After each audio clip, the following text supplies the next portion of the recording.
আজি north east আৰু মোহনবাগানৰ মাজত এখন গুৰুত্বপূৰ্ণ মেচ অনুষ্ঠিত হৈ যায়।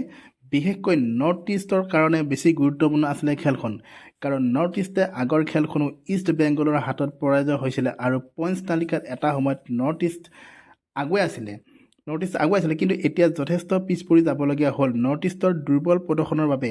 আজিও নৰ্থ ইষ্টে দৰ্শকক নিৰাশ কৰিলে।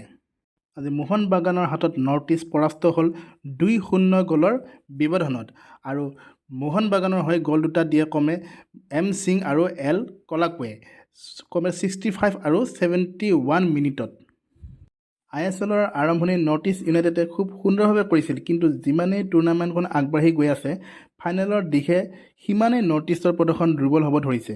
গতিকে নৰ্থ ইষ্টে আহিবলগীয়া খেলসমূহ ভাল কৰিব লাগিব, ভাল খেলিব লাগিব যদি ISLৰ খিতাপ দখল কৰাৰ সপোন দেখে। আশা কৰিছোঁ নৰ্থ ইষ্টে আগলৈ ভাল খেলক আৰু দৰ্শকক নিৰাশ নকৰক। নৰ্থ ইষ্টৰ নেক্সট খেলখন 23 ডিচেম্বৰ তাৰিখে হায়দৰাবাদৰ লগত আছে। যথেষ্ট সময় আছে তেতিয়ালৈ। নৰ্থ ইষ্ট শক্তিশালী দল হিচাপে আহক হায়দৰাবাদৰ সন্মুখলৈ, আৰু আশা কৰিম হায়দৰাবাদক হৰুৱাই নৰ্থ ইষ্টে পইণ্টছ তালিকাত আগবাঢ়ি আহক। এতিয়া ISL 2024-25 টুৰ্ণামেণ্টৰ যথেষ্ট খেল বাকী আছে।